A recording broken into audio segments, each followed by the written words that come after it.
Mais uma vez, bom dia a todos, a paz do Senhor Jesus Cristo. Vamos neste momento da nossa liturgia abrir nossas Bíblias na carta de Paulo aos Romanos, capítulo 6. Carta de Paulo aos Romanos, capítulo 6. Carta de Paulo aos Romanos, capítulo 6. Vamos ler alguns versículos, me acompanhem na leitura. Que diremos, então? Permaneceremos no pecado, para que a graça se destaque? De modo nenhum, nós que morremos para o pecado, como ainda viveremos nele? Ou ignorais que todos nós que fomos batizados em Cristo Jesus, fomos batizados na sua morte? Portanto, fomos sepultados com ele na morte pelo batismo, para que, como Cristo foi ressuscitado dentre os mortos pela glória do Pai, assim andemos nós também em novidade de vida.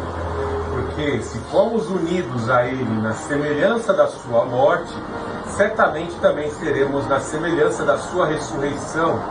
Pois sabemos isso, a nossa velha natureza foi crucificada com Ele, para que o corpo sujeito ao pecado fosse destruído, a fim de não sermos mais ao pecado, servirmos mais ao pecado. Pois quem está morto foi justificado do pecado. Se já morremos com Cristo, cremos que também viveremos com Ele. Sabemos que, tendo sido ressuscitados dentre os mortos, Cristo já não morre mais. A morte não tem mais domínio sobre ele, pois quanto a ter morrido, morreu para o pecado de uma vez por todas, mas quanto a viver, vive para Deus.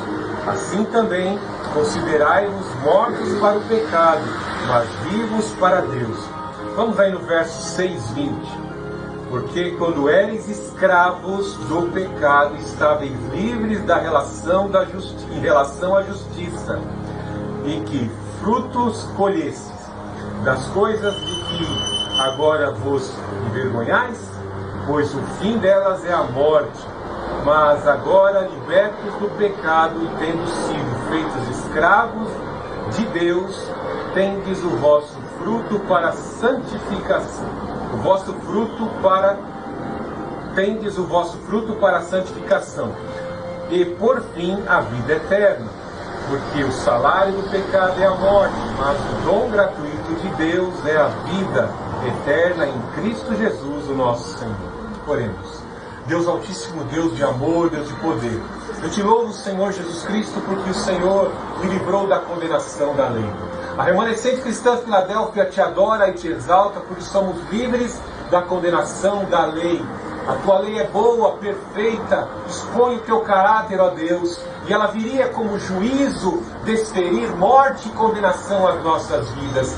Mas o Senhor Jesus Cristo pagou o preço da nossa condenação pela lei em sua própria carne. E agora nós temos a esperança, justificados e vivificados pelo Espírito do Senhor Jesus Cristo, agora temos esperança com Deus, a esperança da salvação. Senhor Jesus Cristo, tem misericórdia de nós, dos nossos pecados. Não permita, pelo poder e ação do Teu Espírito, que sejamos escravos das concupiscências carnais. Em nome do Senhor Jesus, nos liberta, rompe com todos os grilhões, liberta o Teu povo de toda ação do mal, nos reveste de força e poder contra o pecado, para fugirmos diante das tentações, em nome do Senhor Jesus. Pelo poder desta palavra, Pai Santo, ilumina o nosso ser, acalma a nossa mente, nos livra de toda ansiedade, em nome do Senhor Jesus Cristo. Nos guarda do mal, Pai, em nome do Senhor Jesus. Aqui eu coloco o Senhor Jesus como escravo, o meu corpo à tua inteira disposição, como servo do teu Espírito Santo. Instrumentaliza os meus sentidos para a exposição do teu Evangelho de salvação, em nome do Senhor Jesus Cristo. E assim glorificamos ao Pai, glorificamos ao Filho, glorificamos o Santo Espírito. Amém.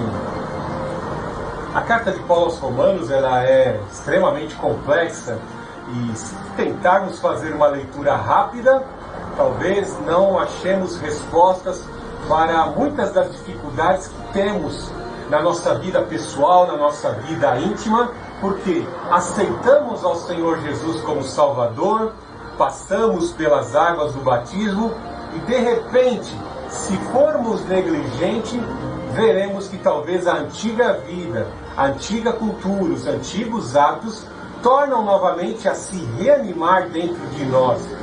Isso acontece porque existem, como já foi ilustrado em muitas mensagens, dois cães dentro de nós. É como se tivéssemos dois cães. Qual cão vai prevalecer mais? O cão que representa o espírito ou o cão que representa a carne? O cão que vai vencer é o cão ao qual mais nós alimentarmos. Paulo fala em Romanos capítulo 8, verso 16, que o Espírito de Deus testifica no nosso espírito que somos filhos de Deus.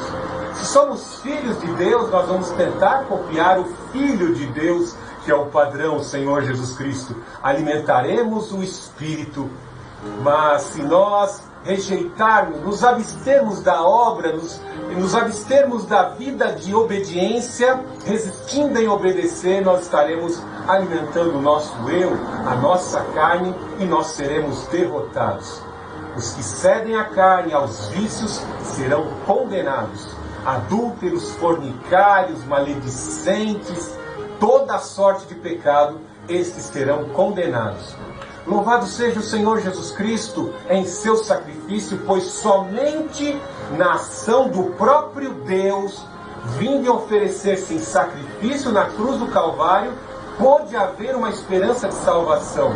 Sacrifícios do antigo conceito, sacrificar bois, animais, isto não dava fim ao pecado. Por mais que se fizessem boas obras, caridades, distribuísse dinheiro aos mais pobres, nada disso poderia salvar as pessoas da condenação eterna. Todos pecaram e destituídos estão da graça, da glória de Deus. Não tem como se salvar. Mas quando o Senhor Jesus Cristo, o próprio Deus, se manifestou na carne, agora sim, há possibilidade efetiva de dar fim aos pecados, pois nenhuma condenação mais há, nenhuma maldição mais há para aqueles que estão sob Cristo Jesus pela confissão de fé e pela obediência. Isso é uma doutrina básica, fundamental, que nós temos que ter consciência diante dos desafios da vida.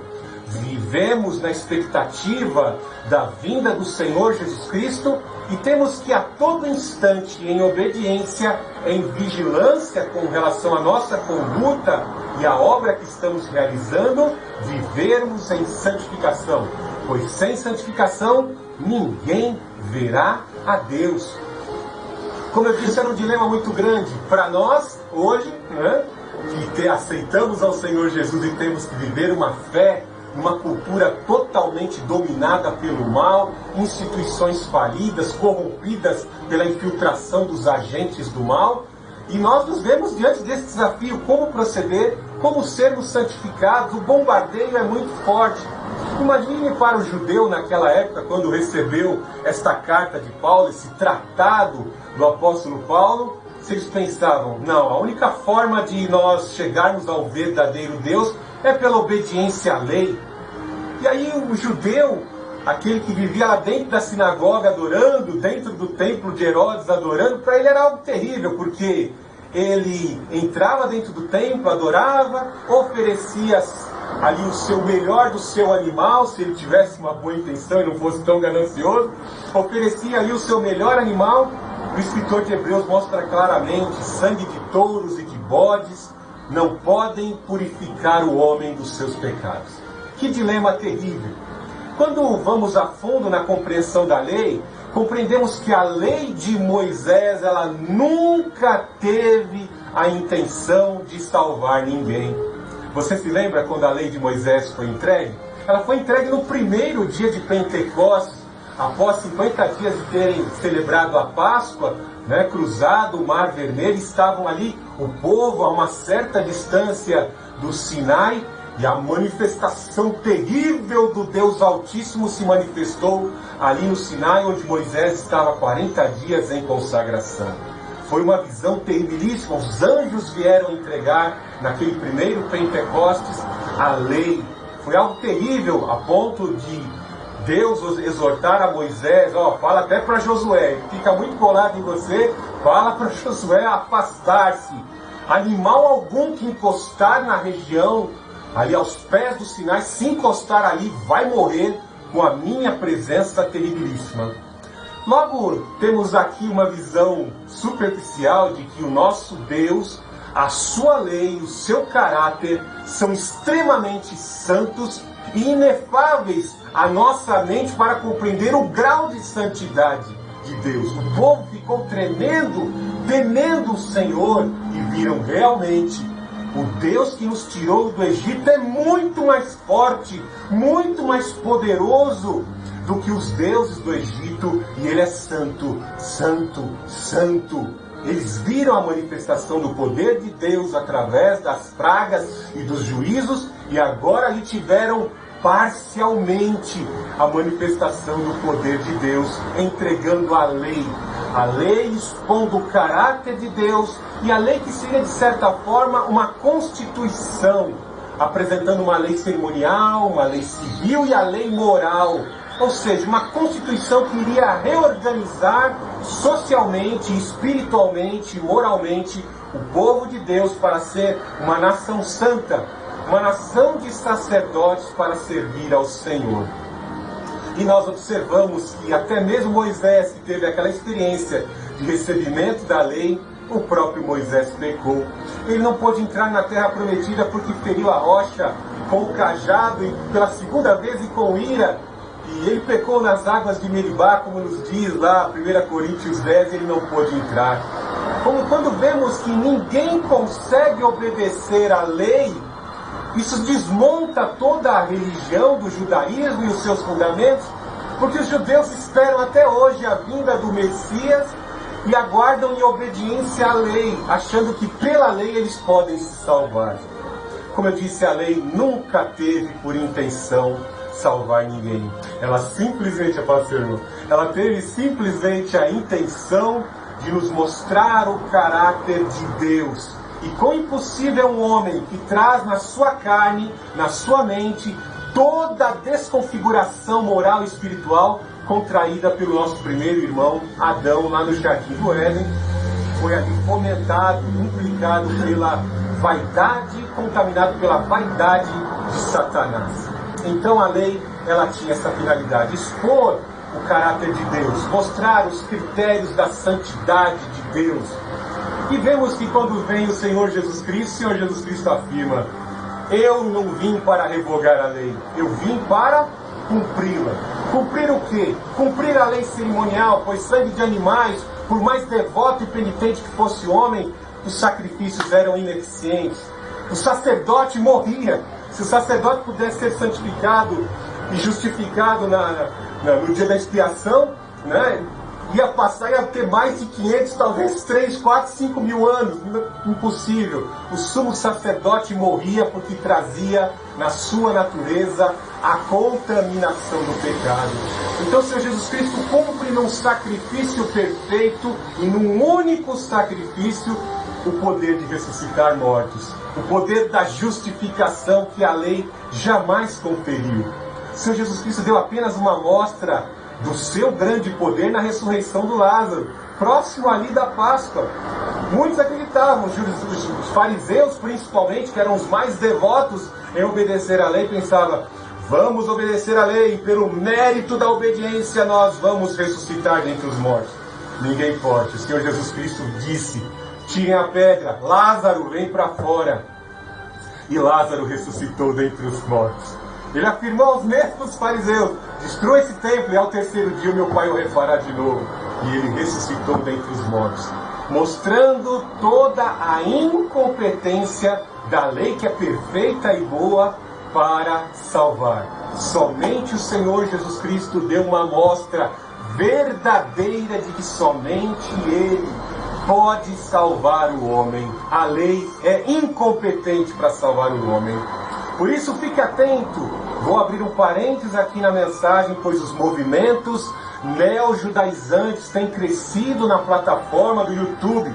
Existem canais com mais de 400 mil membros de pessoas seguindo doutrinas neo-judaizantes. Judaísmo não salva, somente o Filho de Deus pode dar fim aos pecados, e a nossa confiança tem que estar plenamente nele. O judaísmo nunca pôde salvar ninguém. Não caia nessa, nós somos brasileiros, falamos a língua portuguesa. E se você colocar aqui ao meu lado um japonês ou qualquer outro oriental, por exemplo, se você mandar um japonês falar claro, ele não vai conseguir falar claro, porque L não tem no vocabulário chinês. Eles vão dizer claro, claro, ele troca o L pelo R. Aí eles vão dizer, esse nome de Jesus, aí chamam Jesus de porco, chamam Jesus de tantos nomes blasfemos. São inculcações com genealogias, são inculcações e implementações de documentos esotéricos. Não é documentação bíblica. E aí falam que o nome de Deus está errado, o nome de Jesus está errado. Muito cuidado com essas doutrinas. Hoje eu não posso aqui me aprofundar, mas trago aqui a importância. Não existe J na lei, no vocabulário judaico, mas J sim, para podermos traduzir para a compreensão de que Jesus é o Filho de Deus. Ele foi inserido no nome do Senhor Jesus. E se negarmos a Jesus como Filho de Deus, o único que pode dar fim ao pecado, sanar o problema do pecado e conceder a ressurreição, nós estamos fadados a sermos condenados. Então vemos que para o judeu era algo terrível, né? Veja o questionamento que o apóstolo Paulo faz, que é automaticamente aquilo que os daquela época vivenciavam. As inculcações, que diremos então? Permaneceremos no pecado para que a graça se destaque? O Senhor Jesus Cristo veio e trouxe graça. O Senhor Jesus Cristo veio e trouxe perdão aos pecados da mulher pecadora. Absolveu os homens, disse, vai, não peques mais. O Senhor Jesus Cristo trouxe a exposição da lei. Eu não vim revogar a lei, eu vim cumprir a lei cerimonial, eu vim cumprir a lei moral. E o Filho do Homem tem poder para perdoar o pecado das pessoas. E aí os judeus pensavam, não, tem que ser judeu. Se quiser ser cristão, primeiro tem que ser judeu. Tem que ser judeu, obedecer às restrições da lei mosaica, para depois ser cristão. O apóstolo Paulo disse que a graça superabunda e completa e cumpre aquilo que a lei prometeu. Veja que o inculcamento deles é, se a gente for viver da graça, aceitar ao Senhor Jesus Cristo, o pecado vai superabundar, porque acabei de pecar, não devo oferecer um sacrifício para purificar esse pecado. Um único sacrifício, como disse o escritor de Hebreus, apenas um só sacrifício é eficaz. Simplesmente pela fé devemos confessar os nossos pecados. O Senhor sonda as intenções do nosso coração, como sondou as intenções do sacrifício de Abel e de Caim. E desceu fogo e aprovou o sacrifício de Abel. E quando Deus sondou as intenções do coração de Caim, rejeitou o sacrifício de Caim. Bem assim o Senhor sonda os nossos corações. Quando Davi estava diante do profeta Natan, e o profeta Natan ali expôs o seu pecado que ele tentava encobrir, vemos que Davi confessa, tão somente eu errei. E quando ele fala dessa forma, o profeta já vem e ele diz, o Senhor transpassou, perdoou o teu pecado. Então vemos que a fé é uma condição muito importante diante dos problemas que nós estamos enfrentando, diante dos pecados que muitas vezes nós cometemos. Nós temos que ter fé no sacrifício do Senhor Jesus Cristo, o único sacrifício, e no poder curador, remidor, absolvidor do sangue do Senhor Jesus. Se confessarmos os nossos pecados, Ele é fiel e justo para perdoar todos os pecados e nos purificar de toda a injustiça. Você crê no poder do sangue do Senhor Jesus? Então você não precisa oferecer sacrifícios que são recomendados pela lei de Moisés. Você não precisa ser judeu para ser salvo. Nós amamos os judeus aqui, tá? evangelizamos o judeu, não temos ódio de judeu, coisa nenhuma. Nós só queremos dizer que o judaísmo, com todo o seu aparato doutrinário, é insuficiente e incompetente para salvar. Somente o Senhor Jesus Cristo, no seu sacrifício, pode romper definitivamente com toda a maldição da condenação e juízo da lei. Veja, de modo nenhum, Paulo fala no 6,2, nós que morremos para o pecado com ele, ainda viveremos nele. Olha como Paulo vai usar uma ilustração com relação à antiga vida e à nova vida que temos em Cristo Jesus. Ele vai utilizar-se de um dos sacramentos. Observe que o Senhor Jesus Cristo, antes de partir ao céu, lá em Marcos 16, ele comissiona os seus apóstolos a irem por todo o mundo, pregarem o Evangelho, batizando e ensinando e batizando em nome do Pai, do Filho e do Espírito Santo. É uma doutrina, a doutrina dos sacramentos, que é o batismo e a ceia. Em especial o batismo, nós vemos que ele traz uma representatividade do sepultamento da antiga vida e da ascensão, se levantar das águas do batismo em nova vida, em novidade de vida. E ele compara, ele contrasta aqui com a vida do Senhor Jesus Cristo. Isso é muito importante, porque vemos que o Senhor Jesus Cristo foi crucificado na cruz do Calvário, e na cruz do Calvário todas as maldições foram imputadas sobre ele, como cumprindo a profecia de Isaías 53, né? Que as nossas maldições foram imputadas sobre o Cordeiro Pascual, naquela celebração de Páscoa.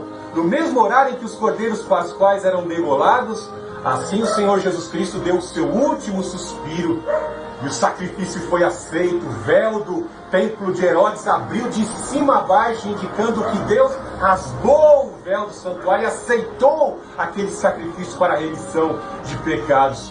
O Senhor Jesus Cristo incubou na sua carne as nossas maldições, todas as maldições contraídas pelo nosso primeiro irmão Adão. Mas ao terceiro dia, numa festa de primícias, num domingo pela manhã, o Senhor Jesus Cristo ressuscita dentre os mortos. Bem assim, nós também podemos expor isso diante do mundo, a obra que o Espírito Santo faz. O Espírito Santo foi lá ressuscitar o sacrifício, aceitou o sacrifício do Senhor Jesus Cristo e o ressuscitou dentre os mortos. Porque o pecado leva à morte, à separação eterna. Se Jesus Cristo fosse um pecador, não teria ressuscitado. Então o Espírito Santo foi lá ressuscitar um justo e o trouxe para cumprir o poder da palavra do Pai. E assim nós também recebemos o Espírito Santo pelos ouvidos, pelos olhos, ouvimos a palavra de Deus e a palavra de Deus produz uma reação espiritual dentro do nosso coração, nas nossas mentes, e nós passamos a compreender a realidade. Nossos olhos espirituais se abrem para enxergar, nós passamos a ver o mundo, nós passamos a compreender nós mesmos, as implicações do pecado do próximo, que nos afetam, das injustiças, e olhamos para o Senhor Jesus Cristo como única esperança, e assim nós arrependidamente reconhecemos que não temos condição alguma de vencermos nessa vida, de alcançarmos a salvação. A morte se aproxima, nós precisamos pensar aonde passar a eternidade. O Espírito Santo nos mostra o caminho, a verdade, a vida que está em Jesus Cristo, promove essa revolução e nós confessamos com a boca que Jesus Cristo é o Senhor. Passamos pelas águas do batismo, somos imergidos pelo pastor, pelo agente de Deus, o servo de Deus que nos imerge na água, e nós submergimos da água, levantamos das águas como nova criatura. Que coisa maravilhosa! Isto é o processo de regeneração, é a obra de novamente nos readequarmos como criaturas, agora não tão quanto criaturas, mas como filhos de Deus e como servos de Deus, de agora em diante. São etapas, né? E assim nós reconhecemos que somos filhos por adoção, por aceitação do sacrifício do Senhor Jesus Cristo. Nosso irmão mais velho pagou o preço da remissão pelos nossos pecados. Nós nos levantamos como novidade de vida. Assim como o Senhor Jesus Cristo ressuscitou dentre os mortos, nós agora, levantando das águas do batismo, levantamos para a novidade de vida. Que coisa maravilhosa, veja o exemplo. Veja que todos esses exemplos que eu estou citando se relacionam com o período da Páscoa. Veja quando o Senhor Jesus Cristo ressuscita Lázaro. Lázaro sempre foi um adorador de Deus. Lázaro significa o Senhor é o meu socorro. Foi um grande adorador de Deus e um grande hospedador de missionários, né? O Senhor Jesus Cristo, com toda a sua comitiva de apóstolos, se instalavam em sua casa e eram muito bem servidos por suas irmãs. Ele vivia uma vida normal, adorando normalmente ao Senhor, mas foi acometido pela morte. E ele morreu. E nós vemos que o Senhor Jesus Cristo ali espera aqueles 4 dias. Nós já pregamos aqui acerca disso, para que haja comprovação de que ele realmente tivesse morrido. E o Senhor Jesus Cristo se dirige ali, manda te rolar a pedra e diz: Lázaro, somente o nome de Lázaro, senão vários ressuscitariam ali. Lázaro, vem para fora. E ele se levanta ali todo atado, com a mortalha com a qual ele estava envolvido. E aí ele levanta dali para o espanto dos fariseus, que só acreditavam na ressurreição pelo mérito da lei. O Senhor Jesus Cristo traz novamente a vida terrena àquele homem que morreu. E é maravilhoso, porque vemos lá, acho que em Evangelho de João, não me lembro o endereço agora, vemos lá o Senhor Jesus ceando com Lázaro, suas irmãs, os amigos, na mesa com o Senhor Jesus. A novidade de vida com o Senhor Jesus Cristo. Temos que entender que a antiga vida de Lázaro ficou para trás. Ele teve uma experiência de ressurreição com o Senhor Jesus Cristo. E isso tem que fazer parte da nossa vida. Porque às vezes nós não passamos ainda pela morte, mas nós tínhamos uma vida mortos em nosso pecado. Talvez você andava lá no fio da espada. Se você cometesse um deslize ali, empinando a sua moto, você se quebraria todo ali, morrer. Se você morresse naquele tempo que você andava desvairadamente, como um inconsequente, como um incompetente, sem cuidar da sua vida, sem pensar na eternidade. Como é que você vivia antigamente? Morto espiritualmente, com os olhos encegueirados pelo príncipe das potestades do ar, como nos diz o apóstolo Paulo em Efésios capítulo 2. Você vivia morto, condenado, já estava na maldição, mas de repente você parou alguns minutos para ouvir a palavra de Deus. Essa palavra entrou pelos seus ouvidos e promoveu essa reação, essa revolução dentro da sua mente, e você levantou as mãos, aceitou o Senhor Jesus, recebeu o primeiro impacto da libertação, e aí você passou pelas aulas de batismo para aprender a primeira base, os primeiros fundamentos da fé cristã, e você passou pelas águas do batismo. E naquela data em diante você agora professo, testemunhando ao mundo visivelmente que o Espírito Santo operou na tua vida, ele foi em resgate à tua vida. É isso que o apóstolo Paulo está tentando dizer aqui no verso 6:4. Portanto, fomos sepultados com ele na morte pelo batismo, para que com Cristo fosse ressuscitado dentre os mortos, pela glória do Pai, assim andemos nós também em novidade de vida. Lázaro agora andava em novidade de vida. Bem assim, nós também temos que andar em novidade de vida. Novidade, manchete no jornal. Quando não é desinformação e mentira, nós ficamos espantados com as notícias. Principalmente quando as notícias são boas e boas novas do Evangelho. Veja o fulano, olha, o cara fazia tanta coisa errada, olha como ele anda agora. Alguns vão zombar, mas isso não tem problema. Somos agora libertos em Cristo Jesus para viver essa novidade. Agora aquela boca não é tão suja que fala tantos palavrões. Agora as mãos que operavam tantas, que eram instrumentalizadas pelo diabo para fazer as coisas das trevas, os pés que eram usados para levar fofoca e maledicência, não são mais usados para isso. Agora aquele corpo agora habita o Espírito Santo para viver e desempenhar essa novidade de vida. Veja o verso 5. Porque se fomos unidos a Ele na semelhança da sua morte, certamente também seremos na semelhança da sua ressurreição. Que coisa maravilhosa, né?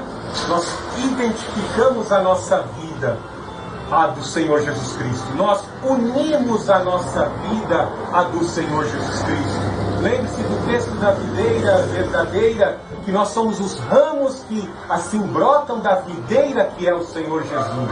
O Espírito poda os ramos dessa videira para que produzam frutos que glorifiquem ao Senhor Jesus Cristo. As obras que nós temos que produzir têm que glorificar ao Senhor Jesus Cristo. As boas ações.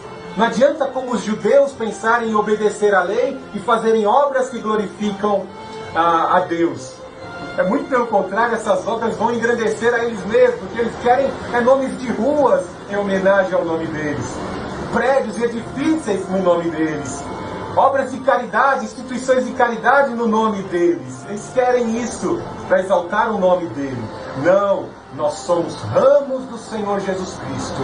Como disse o apóstolo Paulo, somos feitura sua em Cristo Jesus para as boas obras, para glorificar o nome do Senhor Jesus Cristo. Uma vez o pastor Fernando entrou numa igreja, começaram a bater palma para mim. A primeira coisa que eu vi, glórias e palmas ao Senhor Jesus, não pastor Fernando. Temos que glorificar ao Senhor Jesus, não aos homens. Veja que nós estamos unidos agora após as águas do batismo, estamos unidos ao Senhor Jesus Cristo, entrelaçados e unidos pelo selo da promessa, pelo Espírito que ressuscitou o Senhor Jesus Cristo dentre os mortos, e nós temos uma aliança, porque sabemos que vamos passar pela morte. Sabemos que estamos envelhecendo a cada dia, uma gripe ou qualquer outra enfermidade muitas vezes pode nos contaminar, pode até nos afetar, mas isso é apenas um detalhe, porque assim, como ele prometeu lá em Romanos capítulo 8, né? Quem nos separará do amor de Cristo? Nem altura, nem profundidade, nem perigo, nem espada, nem qualquer outra criatura, nem mesmo a morte, as aflições e dificuldades da vida, nem a morte pode nos separar do amor de Cristo. Ao soar a voz do arcanjo, ao soar de trombeta, os mortos ressuscitarão. Ele já demonstrou que tem poder de ressuscitar os mortos. E ele virá para buscar a sua igreja. Ainda que a sua igreja ofereça sacrifício pela pregação do Evangelho. Vejam vocês, pois sabemos isso, a nossa velha natureza humana foi crucificada com ele para que o corpo sujeito ao pecado fosse destruído, a fim de não servirmos mais ao pecado. Pois quem está morto foi justificado do pecado. Se já morremos com Cristo, cremos que também viveremos com Ele. A velha natureza ficou imputada sobre o sacrifício do Senhor Jesus Cristo. Quando o Senhor Jesus Cristo ressuscitou, assim como a nossa vida penitente e arrependida, ressuscitamos com Cristo agora, com o Senhor Jesus Cristo agora perdoado para a novidade de vida, vivificado pelo Espírito. Presta atenção nisso que ele fala aqui.